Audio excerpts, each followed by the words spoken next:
Alléluia. Tu es notre... Nous remercions Dieu pour le culte de ce matin et nous voulons tourner nos regards à sa parole pour recevoir de Dieu des conseils, pour que cette parole nous sanctifie, pour que cette parole nous aide à avancer avec Dieu. Le psalmiste dit, je serre ta parole dans mon cœur afin de ne pas pécher contre toi. La parole de Dieu doit être au centre de nos vies pour que nous ne puissions pas nous égarer loin de Dieu. Aujourd'hui, je vais commencer toute une série de messages, une étude sur ce thème, l'enlèvement de l'Église. Mais avant de parler de cela, nous avions eu ensemble le dernier message que j'ai donné ici, c'était le 9 août, si ma mémoire est bonne. Je parlais de ce thème, allons à la rencontre de Dieu. Nous avons eu à voir beaucoup de choses là-dessus. Nous avions vu des choses qui nous ont aidés dans notre marche, dans notre compréhension, que lorsque nous venons à l'église, nous venons à sa rencontre. Nous venons à la rencontre de Dieu. Et lorsque nous comprenons cela, que nous quittons nos maisons, nous venons à la rencontre de Dieu, nous viendrons dans sa présence avec tout le sérieux nécessaire. Et nous avions dit que nous allons à sa rencontre dans la méditation de la parole, à sa rencontre dans la prière, à sa rencontre aussi avec la communion fraternelle. Nous devons veiller sur ces trois dimensions, donc la communion fraternelle, la méditation de la parole et la prière. Ces éléments-là nous aident à aller à la rencontre de Dieu. Et lorsque nous allons à sa rencontre, nous ne pouvons qu'être bénis.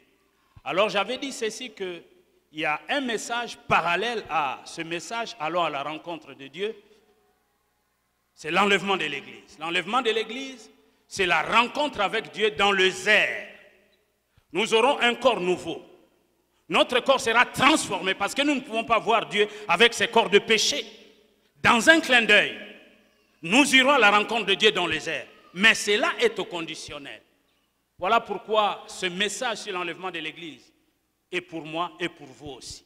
C'est un message qui nous aide à réformer nos voies. C'est un message qui nous aide à nous consacrer à Dieu. C'est un message qui nous aide à marcher dans la foi. C'est un message qui nous aide à nous sanctifier encore davantage. C'est un message qui nous aide à marcher dans l'amour. Car ces trois éléments, si nous ne les possédons pas, nous ne pouvons pas être enlevés. Amen. Donc, il y a des éléments de similitude entre aller à la rencontre de Dieu et l'enlèvement de l'Église.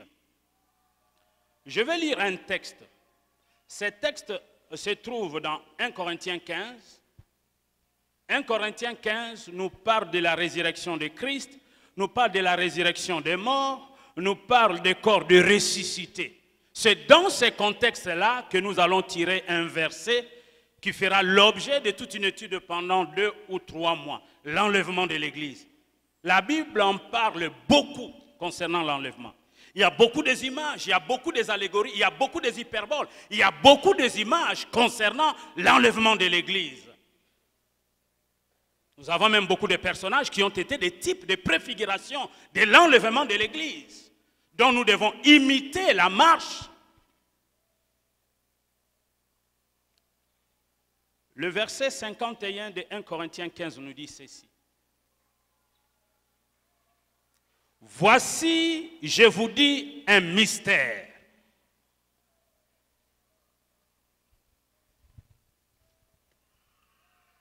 Nous ne mourrons pas tous, mais tous, nous serons changés.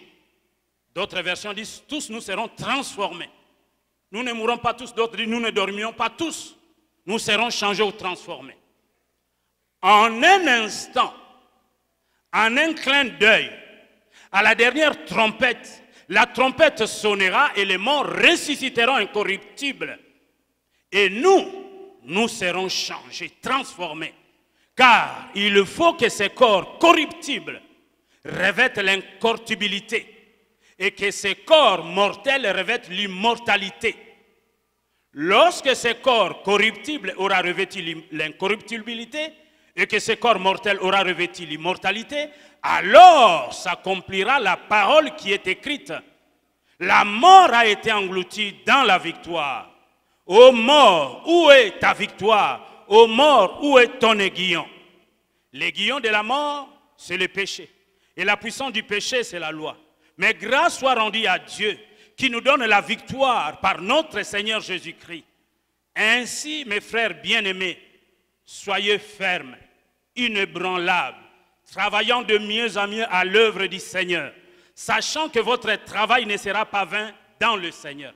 Acclamons pour la parole de Dieu.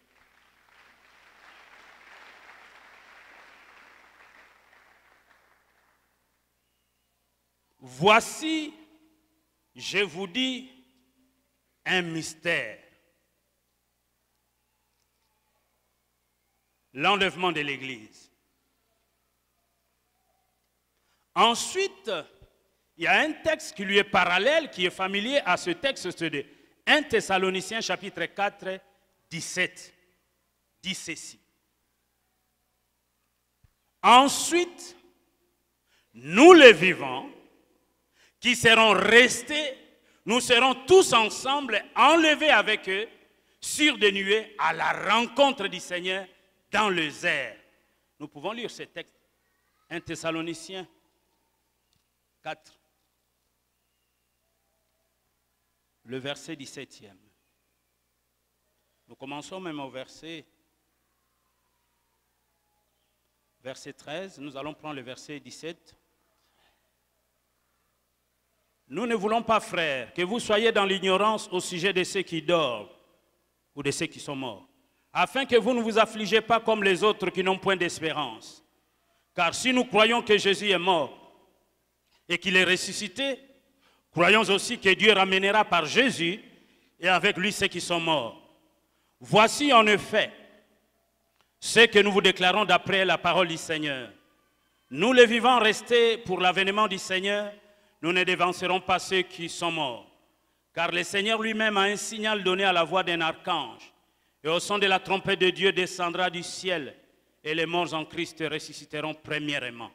Ensuite, nous les vivants qui serons restés, nous serons tous ensemble enlevés avec eux sur des nuées à la rencontre du Seigneur dans les airs.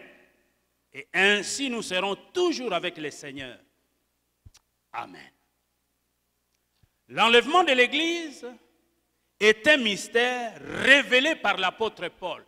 Il a eu la grâce de recevoir cette révélation du mystère de l'enlèvement de l'Église. Ce mystère lui a été révélé de la part du Seigneur.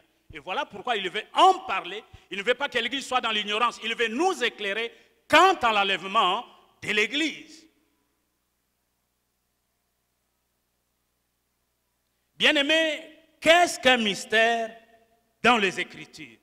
C'est quoi un mystère dans les Écritures? Qu'est-ce qu'un mystère dans les Écritures?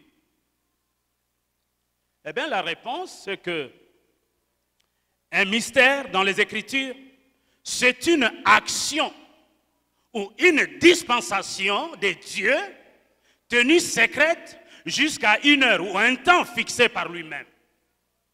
Un mystère, c'est une action ou une dispensation de Dieu tenue secrète jusqu'à une heure, un temps fixé par lui-même.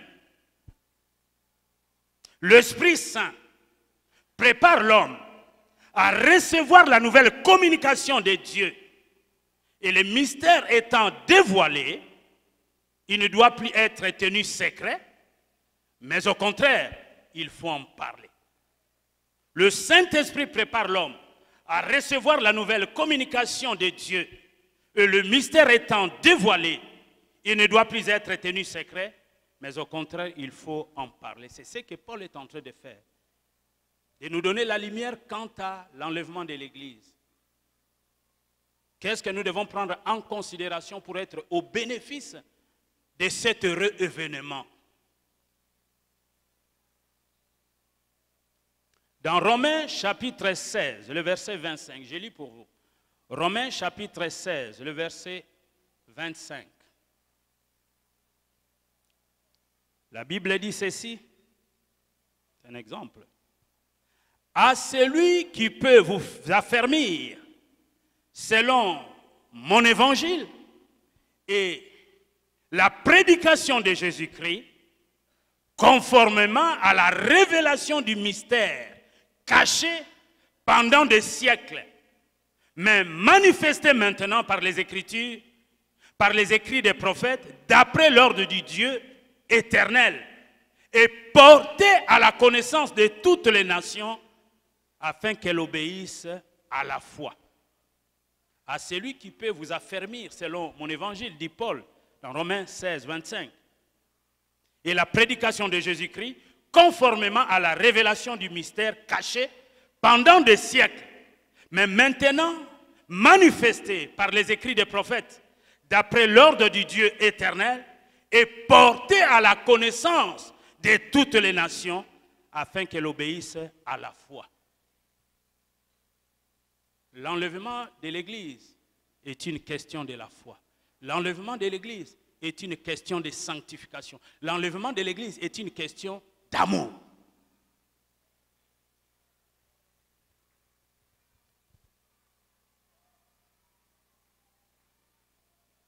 Le mystère de l'enlèvement de l'Église dévoilé par l'apôtre Paul. 1 Corinthiens 15, 51.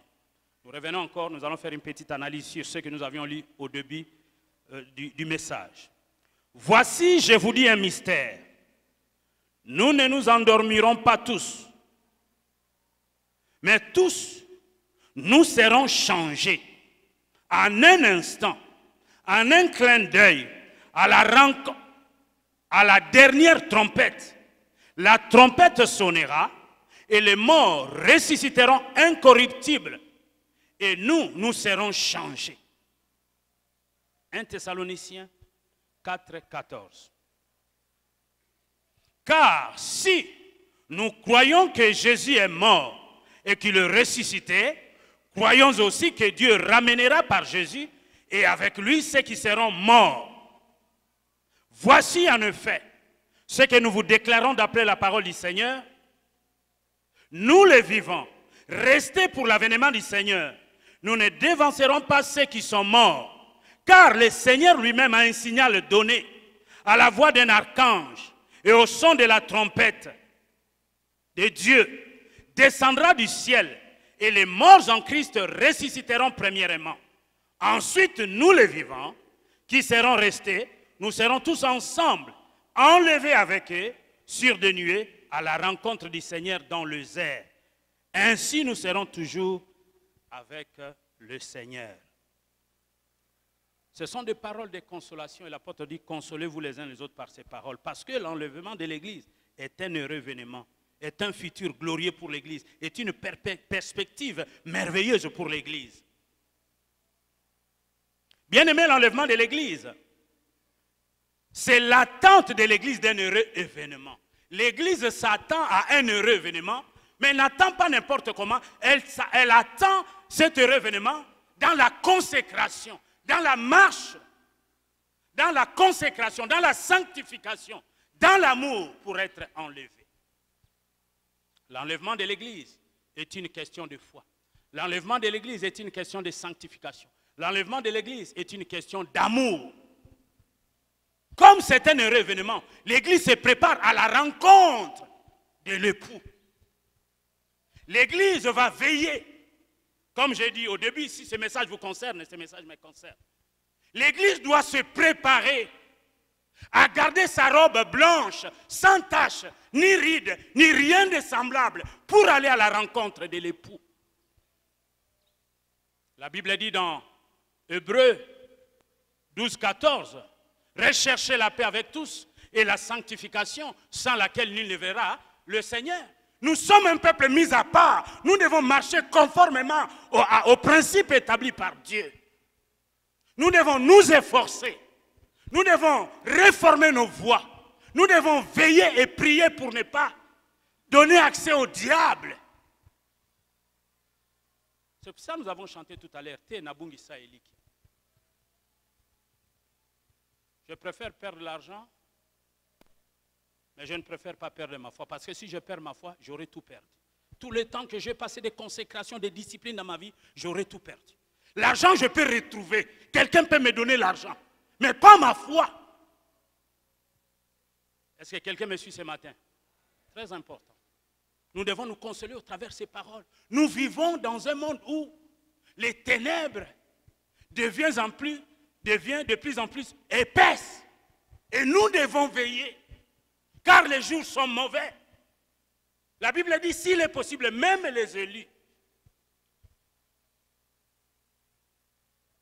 La séduction peut atteindre même les élus s'ils ne veillent pas. C'est pour cela que la Bible dit, veillez et priez. Pas seulement prier, mais il faut veiller, être vigilant, parce que le diable rôde. Il est comme un lion rugissant. Il cherche qui il va dévorer. Alors que l'enlèvement de l'Église est un heureux événement. Même les voyages que nous effectuons ici ne peuvent jamais être comparés à l'enlèvement de l'Église. Même si vous êtes allé à Times Square, même si vous êtes allé, je ne sais pas, à Seven Avenue. Cet heureux événement, chacun de nous, moi en premier, je dois m'efforcer pour y avoir part. Parce que sinon, tout le temps que j'ai passé avec Dieu serait des temps vains. L'enlèvement de l'Église est une question de foi. Nous allons prendre 2 mois et demi, même 3 mois. Essayez de voir de près, analyser de près tous ces éléments et des images, des hyperboles, des allégories, des métaphores que la Bible nous donne quant à l'enlèvement de l'Église. C'est l'attente pour l'Église d'un heureux événement. Je vis nos jeunes gens que nous avions bénis hier ici, même pas hier, il y a 2-3 samedis, les fiancés qui sont mariés aujourd'hui, et voir comment ces jeunes gens se préparent pour ces grands jours. Ils vont être unis ensemble.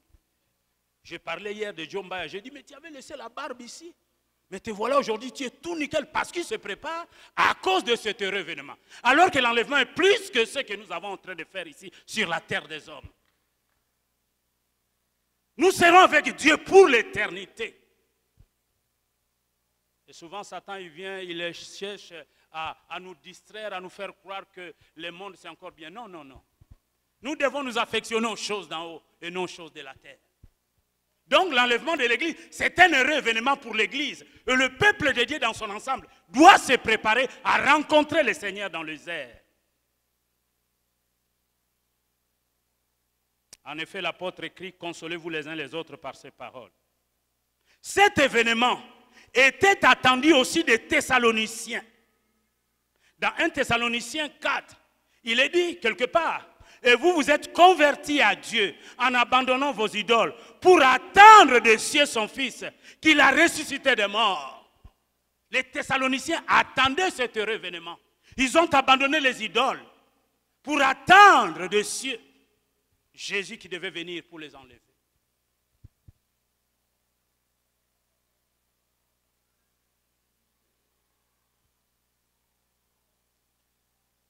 Les Thessaloniciens n'attendaient pas n'importe comment. Ils n'attendaient pas dans la crainte, mais ils attendaient cet heureux événement dans la joie. Nous devons attendre, nous préparer à sa rencontre et attendre cet heureux événement, non dans la crainte, mais dans la joie.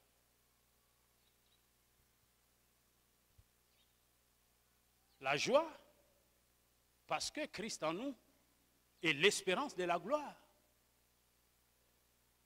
Et la Bible dit, nos légères afflictions des temps présents ne seraient jamais comparées à la gloire qui nous est réservée.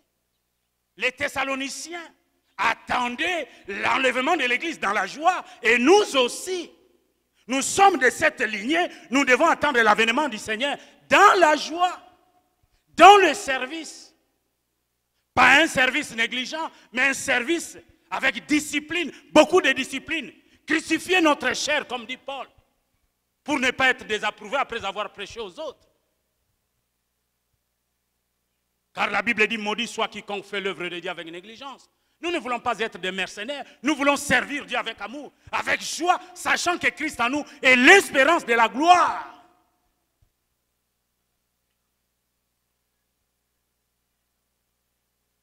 Ils attendaient non dans la crainte, mais dans la joie.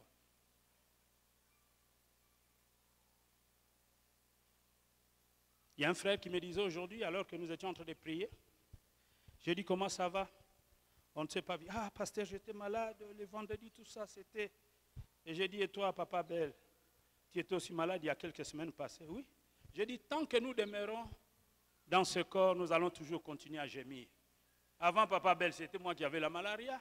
Maintenant, ce n'est pas papa Belle, c'est le pasteur Thierry. Donc, tant que nous allons vivre ici sur la terre des hommes, nous connaîtrons des difficultés. Nous devons hâter l'avènement du Seigneur. Nous devons travailler, nous devons annoncer la bonne nouvelle. Nous devons attendre cet heureux événement dans la joie et dans les services. Parce que nous sommes sauvés pour servir Dieu. Oui. Heureux événement. Cet heureux événement devait aussi faire la joie des Hébreux et les exhorter réciproquement à attendre ces jours. Il est dit ceci dans Hébreux 10, 25. Mais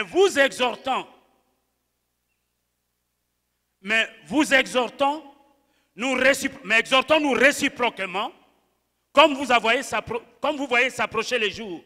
C'est là d'autant plus que vous voyez s'approcher les jours du Seigneur. Donc, exhortons-nous réciproquement à marcher avec Dieu, à plaire à Dieu, parce que les jours où le Seigneur arrive s'approchent.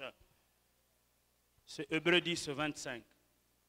Heureux événement aussi, parce que l'Église attend celui qu'elle aime, le Seigneur Jésus. Heureux événement parce que l'Église attend celui qu'il aime, le Seigneur Jésus. Heureux événement. Si toutefois nous avions gardé notre premier amour, nous attendons cet heureux événement. Si ce n'est pas le cas, nous devons revenir sur notre premier amour. La Bible dit dans Apocalypse, ce que j'ai contre toi, c'est que tu as abandonné ton premier amour. Que Dieu nous aide à retrouver notre amour, cette ardeur, ces zèles d'autrefois, où nous passions assez du temps dans sa présence pour chercher continuellement sa face, pour ne pas se laisser surprendre par l'ennemi. Que Dieu nous aide à marcher dans ses voies. Heureux événement, parce que l'Église attend celui qu'elle aime, le Seigneur Jésus. Si toutefois nous avons gardé notre premier amour. Lorsque nous venons au Seigneur, ces premières années, nous sommes tout faits, tout chauds, remplis d'amour pour lui. Avec le temps, il y a la lassitude, il y a des habitudes. On commence peu à peu à se refroidir, mais nous devons revenir sur notre premier amour. Et le Seigneur dit, ce que j'ai contre toi, c'est que tu as abandonné ton premier amour. Le fait de ne plus lire la Bible assez comme autrefois, le fait de ne plus se tenir devant Dieu assez comme autrefois, nous devons revenir à notre premier amour. Parce que si nous ne veillons pas sur ces choses, tout peut arriver. C'est pour cela que la Bible dit, veille et prie. Nous devons veiller, nous devons prier. Nous ne devons pas abandonner notre premier amour. Heureux événement aussi, parce qu'elle ne subira pas la colère à venir, parce qu'il y a une colère à venir que Dieu réserve aux impies, au monde. Heureux événement, parce que l'Église ne subira pas la colère à venir. Ils ont 1 Thessaloniciens chapitre 1, le verset 10. Et plusieurs passages dans Apocalypse qui nous parlent de la colère à venir. Mais l'Église échappera à cette colère à venir. Si l'Église, quand je parle d'Église, je ne parle pas des bâtiments, je parle de vous et moi. Nous échapperons à cette colère à venir si nous remplissons des conditions pour être enlevés. Toutes les promesses de Dieu sont au conditionnel. Je dis 1 Thessaloniciens chapitre 1er, le verset 10e. Car on raconte, le verset 9 déjà, prenons le verset 4 pour mettre ce verset dans son contexte. Nous savons, frères bien-aimés de Dieu, que vous avez été élus. Notre évangile ne vous a pas été prêché en parole seulement, mais avec puissance, avec l'Esprit Saint et avec une pleine persuasion. Car vous n'ignorez pas que nous nous sommes montrés ainsi parmi vous à cause de vous. Et vous-même, vous avez été mes imitateurs et ceux du Seigneur en recevant la parole au milieu de beaucoup de tribulations, avec la joie du Saint-Esprit, en sorte que vous êtes devenus un modèle pour tous les croyants de la Macédoine et de l'Achaïe. Non seulement en effet la parole du Seigneur a retenti de chez vous dans la Macédoine et dans l'Achaïe, mais votre foi en Dieu se fait connaître en tout lieu, de telle manière que nous n'avons pas besoin d'en parler. Car on raconte à notre sujet quel accès nous avons eu auprès de vous et comment vous êtes convertis à Dieu en abandonnant les idoles pour servir le Dieu vivant et vrai. Et pour attendre des cieux son Fils qu'il a ressuscité des morts, Jésus qui nous délivre de la colère à venir. Il y a une colère à venir que Dieu réserve au monde, à ce monde, aux gens qui n'ont pas connu Dieu, aux gens qui ne se convertiront pas. Il y a une colère à venir. Nous pouvons lire Apocalypse, il y a beaucoup de textes. Il y a Apocalypse 6, le verset 3 à 8. Il y a Apocalypse, le chapitre 8, le verset 7 à 13. Il y a Apocalypse 9, le verset 1er, le verset 21. Il y a Apocalypse 13, le verset 1er. Il y a Apocalypse 16, etc., etc. Il y a beaucoup de versets qui parlent de la colère à venir. Écrivez seulement ces textes, vous allez lire ça à la maison. L'Église n'a rien à craindre de celui qui l'a tant aimé et qui est mort pour elle, qui l'a sanctifié. L'Église n'a rien à craindre. Jésus a dit, je bâtirai mon Église. Jésus revient prendre l'Église. L'Église n'a rien à craindre. Jésus reviendra prendre son épouse, qui est l'Église. C'est l'image de Rebecca et Isaac. Rebecca, l'image de l'Église. Isaac, type de Jésus-Christ.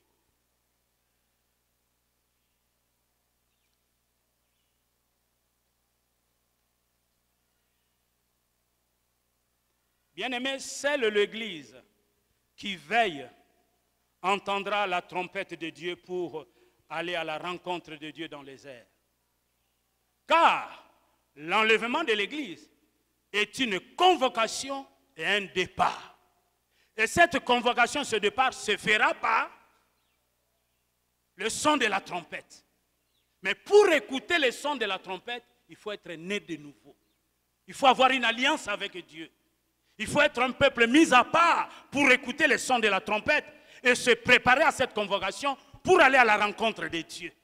L'enlèvement de l'Église est une convocation et un départ, le départ pour le ciel. Seule l'Église qui veille entendra la trompette de Dieu. Dans Jean 10, 4, nous pouvons lire Jean 10, 4. Jean 10, 4.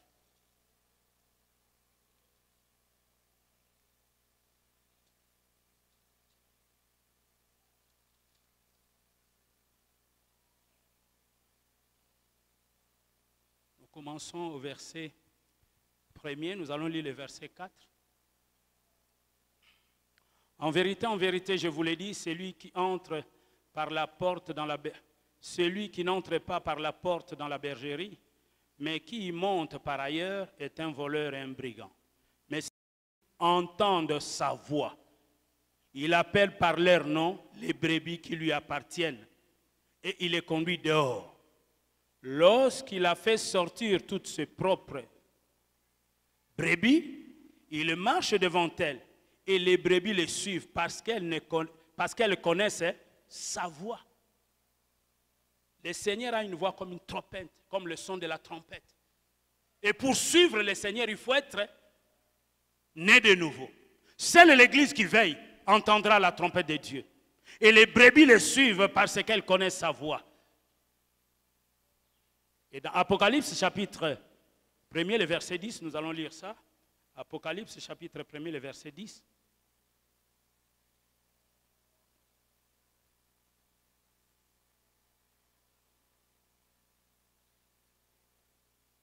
Il est dit ceci, verset 9 d'abord. Moi, Jean, votre frère, et qui est part avec vous à la tribulation et au royaume et à la persévérance en Jésus. J'étais dans l'île appelée Patmos, à cause de la parole de Dieu et du témoignage de Dieu, de Jésus. Je fus ravi en esprit au jour du Seigneur, et j'ai entendu derrière moi une voix forte, comme le son d'une trompette, qui disait, ce que tu vois, écris-le dans un livre, et envoie-le au Saint-Esprit à l'église. Donc, Jésus a une voix comme le son de la trompette. Cette trompette est annoncée aussi dans l'Ancien Testament. Dans Nombre 10, le verset 1er, l'Éternel parla à Moïse et dit, « Fais-toi des trompettes d'argent, tu les feras d'argent battu. Elles te serviront pour la convocation de l'assemblée et pour le départ des camps. » Donc, même dans l'Ancien Testament, nous voyons dans Nombre chapitre 10, le verset 1er, que Dieu parlait à Moïse, « Fais-toi des trompettes d'argent, tu le feras d'argent battu. Elles te serviront pour la convocation de l'assemblée et pour le départ des camps. » Donc l'enlèvement est une convocation et un départ. Dieu nous convoque dans les airs. Nous n'aurons pas besoin de visa pour aller dans les airs, pour aller au ciel. Bien-aimés, c'était le fils d'Aaron qui sonnait de la trompette, le fils du sacrificateur Aaron. Ils sont en fait, le fils d'Aaron, une image de Jésus-Christ.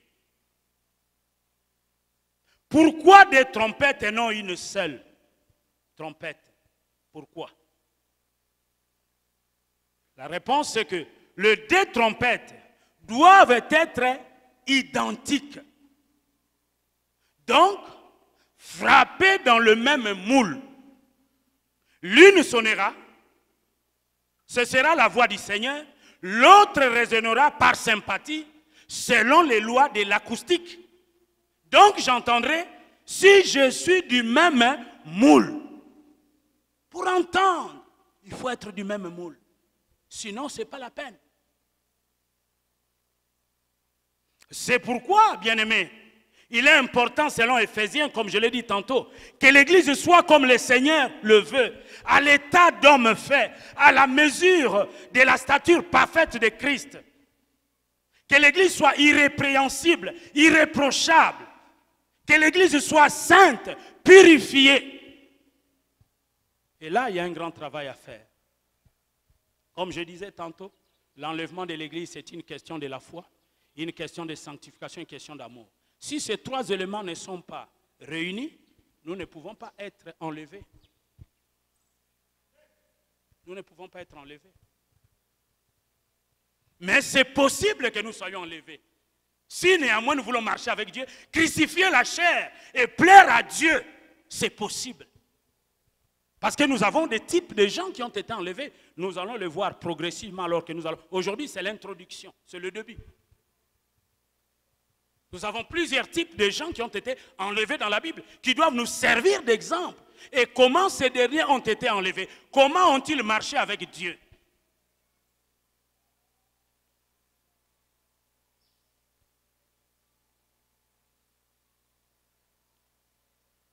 Notez bien ceci, c'est qu'on n'a pas besoin d'être âgé dans la foi pour être sanctifié. J'ai dit ceci, on n'a pas besoin d'être âgé dans la foi pour être sanctifié. La sanctification est une question de mise à part pour Dieu. On n'a pas besoin d'être âgé dans la foi pour être sanctifié. Mais j'aimerais faire une nuance, faire une précision. Lorsque je parle de la sanctification, il faut voir deux dimensions. Il y a la sanctification positionnelle que nous avons tous en Christ. Ceux qui ont crié en Jésus sont sanctifiés. Mais il y a aussi la sanctification progressive dont nous devons travailler dans notre marche, notre communion avec Dieu. Mais le fait de croire déjà en Christ, nous sommes mis à part. Mais maintenant, dans notre marche, nous devons veiller à avoir ce qu'on appelle la sanctification progressive. Que celui qui se sanctifie encore davantage. Parce que tout au long de notre parcours, dans la marche chrétienne, il est facile de salir sa robe. Mais que celui qui se sanctifie encore davantage.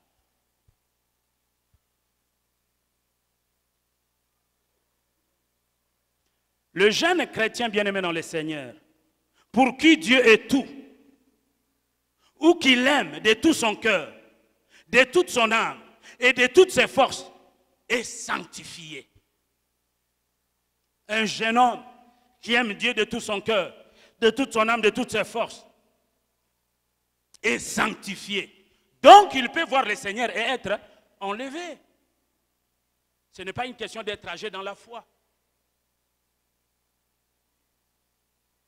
C'est le Saint-Esprit qui sanctifie par la parole. Jean 17, 17, c'est la prière dominicale, la prière sacerdotale de Jésus dit, sanctifie-les par ta parole, car ta parole est la vérité. Sanctifie-les. La parole, lorsque nous la lisons, elle nous sanctifie. C'est le Saint-Esprit qui sanctifie par la parole. Jean 17, 17, sanctifie-les par ta parole est la vérité. Ceux qui entendront la voix de Dieu seront dans la même disposition que le jeune Samuel, selon 1 Samuel 3, 11, qui écoutait la parole de Dieu et qui disait « Parle, ton serviteur écoute » et qui ne laissa jamais tomber une parole de Dieu à terre. Il veillait sur les paroles qui lui a été annoncées. Donc j'ai dit, ceux qui entendront la voix de Dieu seront dans la même disposition que le jeune Samuel. Parle, car ton serviteur écoute. 1 Samuel 3, 11. Car Samuel ne laissa tomber à terre aucune des paroles que Dieu lui avait données. Lorsqu'une parole de Dieu est sortie pour nous, si nous ne veillons pas, les oiseaux du ciel viennent pour retirer ça. Donc nous devons veiller. Nous ne devons pas être des auditeurs oubliés. Nous devons écouter la parole de Dieu. Nous devons demander à Dieu de nous aider, à nous efforcer, à vivre la parole de Dieu. Ou encore, comme Élie, ceux qui entendront la voix de Dieu. Élie, qui s'est tenu devant Dieu d'Israël, prêt à les servir. Et littéralement, le Dieu d'Israël devant lequel je me tiens. Il entendait la voix de Dieu parce qu'il s'est tenu devant Dieu. Il servait Dieu. Il n'était pas distrait. Il était dans de bonnes dispositions. L'enlèvement est une question de foi. Oui, car c'est par la foi qu'Enoch fut enlevé pour qu'il ne vit point la mort et qu'il ne parut plus parce que Dieu l'avait enlevé. Car avant son enlèvement, il avait reçu le témoignage qu'il était agréable à Dieu. Or, sans la foi, il est impossible de lui être agréable, car il faut que celui qui s'approche de Dieu croit que Dieu existe, qu'il est le rémunérateur de ceux qui le cherchent. Enoch avait reçu le témoignage avant son enlèvement qu'il était agréable à Dieu. Donc, il a marché avec Dieu. Il a marché par la foi. Seule la foi nous rend agréable à Dieu, car sans la foi, il est impossible d'être agréable à Dieu. L'enlèvement est une question de foi, de sanctification, d'amour. La Bible dit, sans amour, nous ne sommes rien. Ces trois choses demeurent, la foi, l'espérance, l'amour. Mais la plus grande, c'est là, l'amour. La Bible dit, à ceci tous connaîtront que vous êtes mes disciples, si vous vous aimez les uns les autres. L'amour est la nature de Dieu. Dieu nous a communiqué cette nature en Christ par le Saint-Esprit. À tous ceux qui l'ont reçu, il a donné le pouvoir de devenir enfants de Dieu. Le fait de devenir enfants de Dieu, nous devons vivre dans l'amour. Amen.